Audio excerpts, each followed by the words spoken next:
D H A صفا university میں F P سی سی آئی کے اشتراک سے post covid global supply chain crisis کی مناسبت سے سیمینار منعقد کیا گیا۔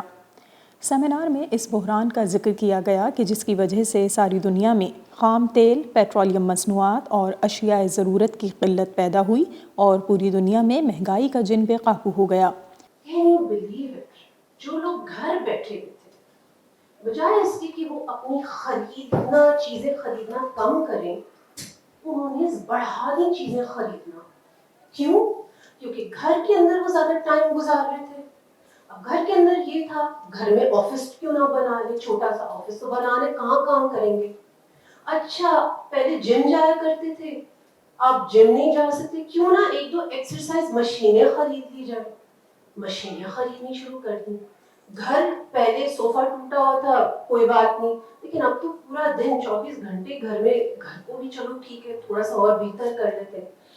بجائے اس کے جو سب دنیا نے سوچا تھا، بزنس مین نے سوچا تھا کہ ڈیمانڈ کم ہوگی، ڈیمانڈ تو بڑھنے لگ گئی۔ سامعین کو بتایا گیا کہ صنعتی اداروں میں افرادی قوت، سرگرمیوں، معلومات اور وسائل کے جامع نظام کے ذریعے مصنوعات کی صارف تک رسائی کو سپلائی چین کہا جاتا ہے، یعنی جیسے چین کی منظم و مربوط حرکت سائیکل کو آگے بڑھانے پر آمادہ کرتی ہے، ویسے ہی فراہمی کی زنجیر قدرتی و انسانی وسائل، خام مال اور اجزاء کو تیار شدہ مصنوعات میں تبدیل کر کے گاہک تک پہنچانے کے لیے لازمی ہے۔ اس زنجیر کا اگر ایک حلقہ بھی درست انداز اور سمت میں کام نہ کرے تو صارف تک مطلوبہ مصنوعات کی فراہمی رک جاتی ہے۔ نقل و حمل اس زنجیر کا ایک کلیدی حلقہ ہے جو کورونا سے بری طرح متاثر ہوا ہے۔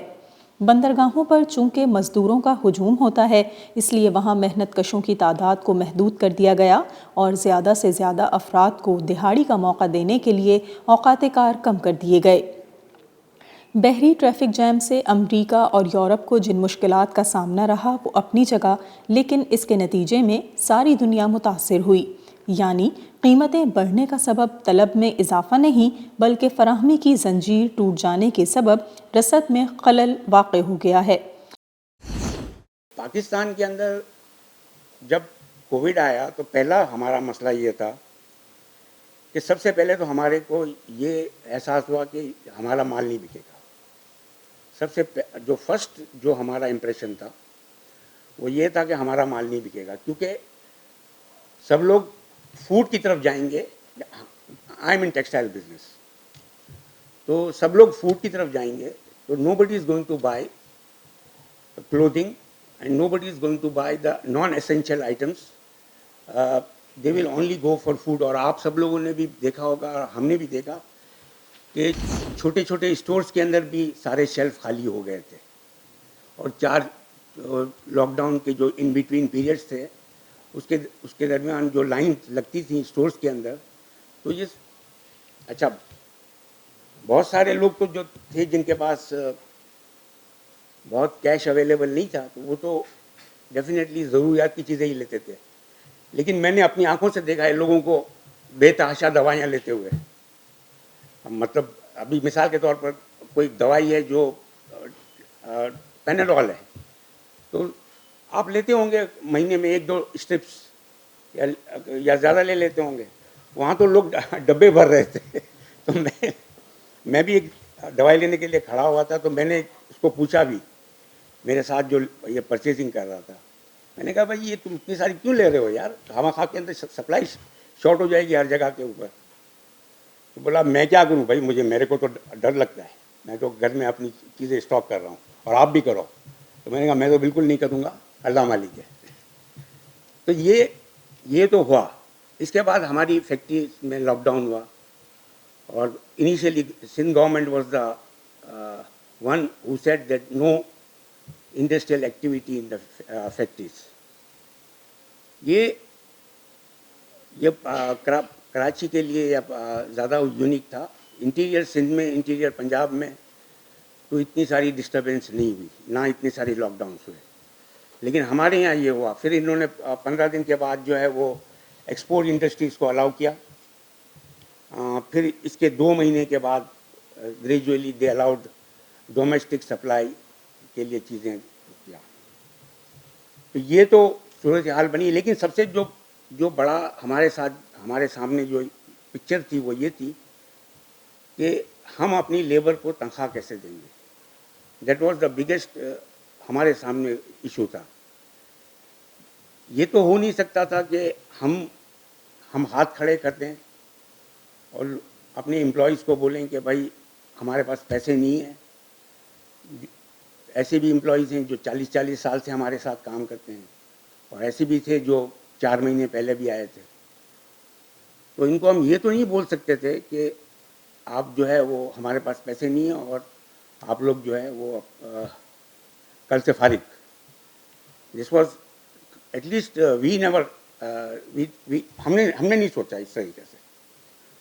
تو ہمارے ساتھ جو کیش فلو کا پرابلم آیا, وہ جو ہماری بینکس کی جو لمٹس تھی وہ بھی ہم نے ایگزاسٹ کی. ہمارے اپنے پرسنل جو سیونگس تھیں اس کو بھی استعمال کیا اور لوگوں کو تنخواہیں دی. اور یہ میں آپ کو یہ بول سکتا ہوں کہ تقریباً 90% یا 70-80% کے لگ بھگ انڈسٹریز نے یہ کام کیا تھا. پھر گورنمنٹ نے, اسٹیٹ بینک آف پاکستان نے ایک سیلری کا انسینٹیو پیکیج دیا 1% کے اوپر گورنمنٹ آف پاکستان نے.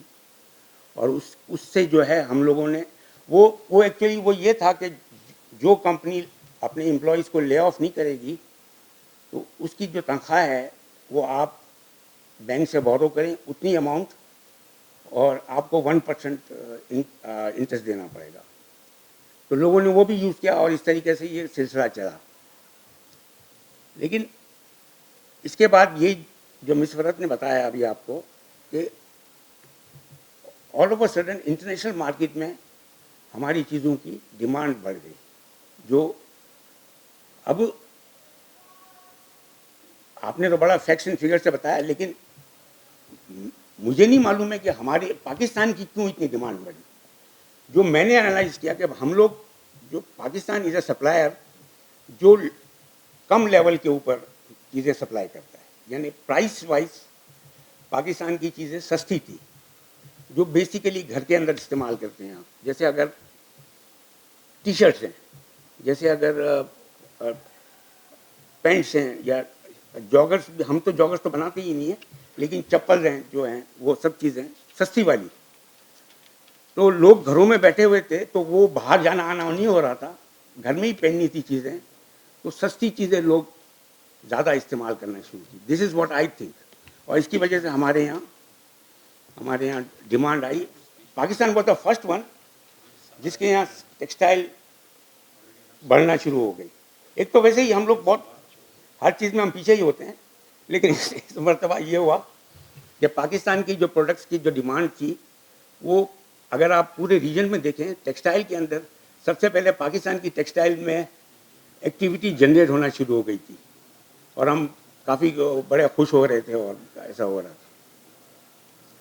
تو یہ ڈیمانڈ ہماری جو ہے بڑھ گئی, اور اس کے بعد تو پھر گورنمنٹ نے بھی کافی انسینٹیو دیے, اور ماشاء اللہ سے ابھی جو ہے انڈسٹریل ایکٹیویٹی جو ہے وہ پاکستان کے اندر بہت تیزی سے بڑھ رہی ہے.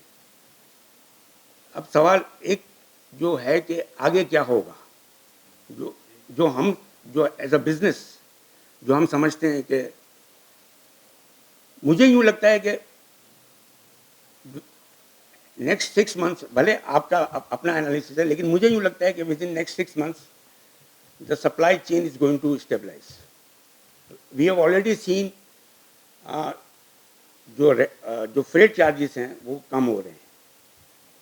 ایسی بہت ساری چیزیں ہم نے دیکھا, جیسے چائنا نے بڑا ہوا بنایا ہوا تھا کہ we do not have energy, ہماری جو ہے الیکٹریسٹی اویلیبلٹی نہیں ہے, اس کی وجہ سے ہم نے بہت ساری فیکٹریز کو لے آف کر دیا.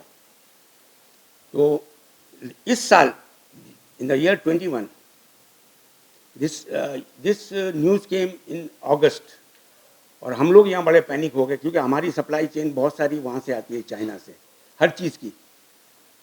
تو اگر ہمیں مہینے کی اگر 100 آئٹم کی ضرورت تھی تو ہم سب نے 150 اور 200 آئٹم چائنا سے امپورٹ کر لی ہیں. رائٹ ناؤ ایسا ہوا ہے کہ ہم لوگوں کے پاس ایکسیس ہو گیا, اور دوسرے بعد میں تھوڑے دنوں کے بعد ہمیں یہ بھی معلوم پڑا کہ چائنا کے اندر کوئی پروڈکشن کرٹیلمنٹ نہیں ہوئی ہے. تھوڑی بہت ہوئی تھی, وہ بھی وہ ڈیو ٹو کاربن پرنٹ کی وجہ سے. ان کا جو انوائرمنٹ کی جو وہ تھی اسموک وغیرہ, اس کو کنٹرول کرنے کے لیے.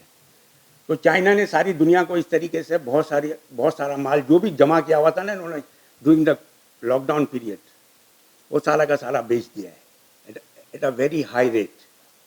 And now the prices in China are also going down because everybody is now full in inventory. I think so. اب اتنی ساری ڈسٹربنس نہیں ہے. For the present time, Pakistan is a very right country for industrial investment. خاص کر کے چھوٹی چھوٹی چیزیں بنانے کے لیے تو بہت اپورچونیٹیز پاکستان میں ایگزسٹ کرتی ہے. جہاں تک بات ہے کہ پاکستان کی ایکسپورٹ بڑھے گی, تو میں یہ سمجھتا ہوں کہ ڈیفینیٹلی بڑھے گی.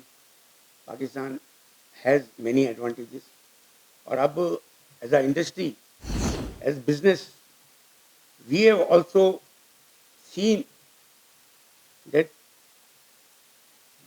پری کووڈ تو ہمارا جو دھیان تھا وہ ڈومیسٹک مارکیٹ کے اوپر زیادہ تھا. آپ لوگوں نے سب نے محسوس کیا ہوگا کہ تمام جتنے بھی بڑے ٹیکسٹائل گروپس تھے سب نے اپنے اپنے اسٹورس کھول دیے تھے ریٹیل کے اندر. اس کی وجہ کیا تھی؟